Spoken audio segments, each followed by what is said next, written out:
Kita masuk dalam standard pembelajaran 1.22, masih lagi di dalam algoritma. Membina algoritma penyelesaian masalah dengan menggunakan struktur kawalan dalam pengaturcaraan urutan, pilihan dan pengulangan. Okey. Ya, sekarang kamu akan cuba membina algoritma berdasarkan 3 struktur kawalan ini. Yang pertama adalah algoritma mudah. Okey, algoritma itu terbahagi kepada 3 algoritma mudah, sederhana dan mencabar. Jadi yang pertama adalah struktur kawalan urutan, di mana struktur kawalan ini mempunyai langkah-langkah mengikut urutan sahaja. Simbol yang digunakan adalah simbol mula, proses, input-output dan juga garis alir. Kita tengok contoh ya. Ini adalah sinteks cara untuk menulis pseudocode dan juga carta alir bagi struktur kawalan urutan, di mana struktur kawalan ini secara urutan sahaja ya. Maksudnya dia terus ataupun linear. Mula, pernyataan 1, 2, 3, tamat. Sama juga carta alir, dia terus sahaja. Okey, kita tengok contoh carta alir ya. Lukiskan carta alir untuk atur cara yang menerima 2 nombor dan memaparkan jumlah sebagai output. Jadi ini adalah contoh struktur kawalan urutan di mana atur cara ini terima 2 nombor dan kemudian papar output. Tidak ada pilihan di sini. Okey, mula. Jadi input kita ada 2 nombor.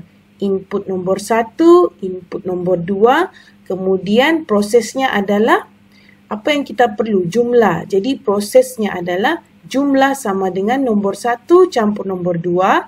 Outputnya adalah jumlah, kemudian tamat. Jadi struktur kawalan ini adalah linear ya, secara urutan sahaja. Okey, kita tengok struktur kawalan yang kedua, iaitu struktur kawalan pilihan, di mana ia dikategorikan dalam algoritma sederhana, di mana struktur kawalan ini mempunyai langkah-langkah yang melibatkan pilihan. Simbol yang digunakan adalah simbol mula, proses input-output, garis alir dan satu pilihan. Perbezaannya dengan urutan, ini ada pilihan. Okay. Nah, kita tengok sinteksnya. Okay. Ini adalah pseudocode-nya. Okay. Kemudian ini adalah carta alir. Jika kita tengok ya pseudocode-nya, jika syarat benar, mula jika. Blok pernyataan 1, tamat jika tidak, mula jika tidak, blok pernyataan 2, tamat jika tidak. Mungkin kamu akan lihat situasi nanti bagaimana menulis pseudocode untuk struktur kawalan pilihan. Jadi perbezaannya dengan struktur kawalan urutan, ini ada satu simbol, iaitu simbol syarat. Di mana simbol syarat itu akan terbahagi kedua ya. Satu benar, satu palsu. Okey, ada pernyataan 1, pernyataan 2, kemudian tamat. Kita tengok situasinya. Okey. Pengguna memasukkan umur ke dalam aplikasi komputer. Uji sama ada umur sudah mencapai usia minimum 17 tahun. Jadi apakah input untuk contoh 10 ini? Yes ya, umur. Jadi sekarang ni kita perlu uji sama ada sudah mencapai 17 tahun ataupun tidak. Jadi of course ini ada syarat ya. Sama ada dia sudah capai lebih 17 tahun ataupun kurang 17 tahun. Jadi kenal pasti pemboleh ubahnya. Yes, pemboleh ubahnya adalah umur ataupun inputnya ya. Kenal pasti nilai yang diuji. 17. Tulis ungkapan logik untuk menguji nilai dalam pemboleh ubah. Ungkapan logiknya adalah 1. Okey, umur lebih ataupun sama dengan 17 tahun. Satu lagi apabila umur lebih daripada 16 tahun. Okey. Now, kita akan lihat dalam bentuk pseudocode. Okey. Tulis pseudocode untuk masalah tadi. Okey, jadi mula ini adalah formatnya ya, sinteksnya. Mula, apa input yang perlu? Papar, masukkan umur pemohon. Jadi inputnya umur. Okey, kita tengok nombor 4 ya, pseudocode ini. Jika syarat benar, mula jika. Jadi jika syaratnya adalah umur lebih daripada 16, mula jika. Output anda boleh pohon lesen. Jadi kita ikut sahaja seperti sinteks pseudocode ya. Jadi syarat benar tu kamu gantikan apa syaratnya? Umur lebih daripada 16. Kemudian tulis semula mula jika. Okey. Kemudian mesti ada tamat jika untuk di atas. Sekiranya tidak, jika tidak, okey, jika tidak, mula jika tidak. Ini if, ini else ya. Jadi outputnya adalah anda belum cukup umur, tamat jika tidak. Kemudian tamat. Jadi begini cara kamu menulis pseudocode. Okey. Ini contoh.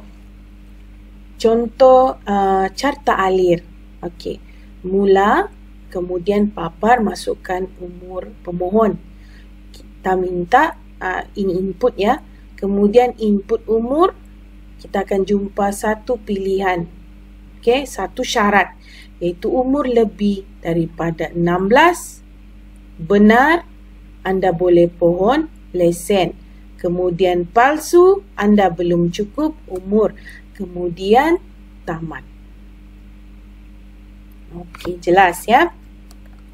Struktur kawalan yang terakhir adalah struktur kawalan pengulangan yang dikategorikan sebagai algoritma mencabar. Kenapa?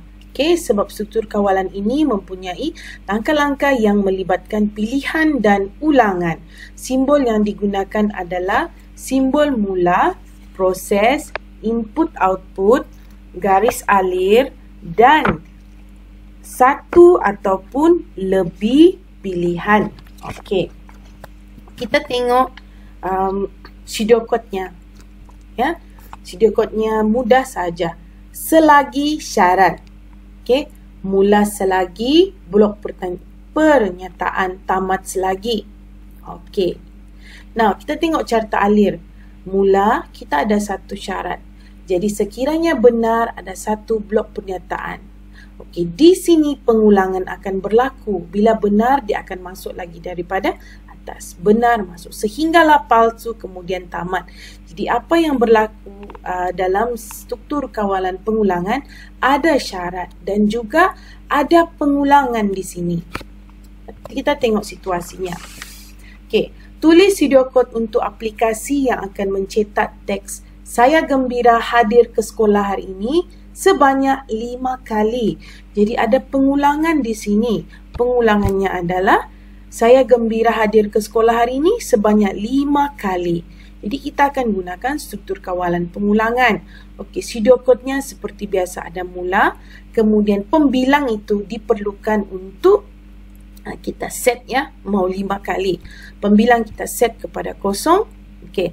Selagi kita ikut sinteks pseudocode. Selagi pembilangnya kurang daripada 5, dia akan mula. Selagi dia kurang daripada 5, mula selagi. Apa yang dia mula?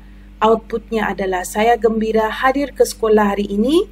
Pembilang yang kita set 0 itu sama dengan pembilang tambah 1.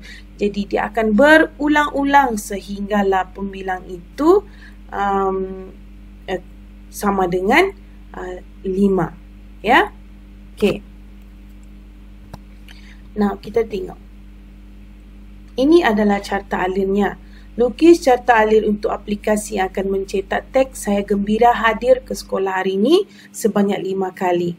Mula, okey, inputnya pembilang sama dengan 0. Syaratnya pembilang kurang daripada 5. Ya. Kalau benar, okey, outputnya akan dipapar "Saya gembira hadir ke sekolah hari ini".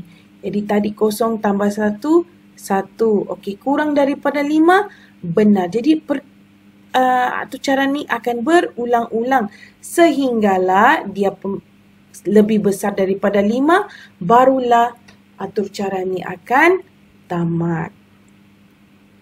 Okey. Nah, okey, itu sahaja. Semoga kamu faham dengan penerangan hari ini. Sekian dan terima kasih.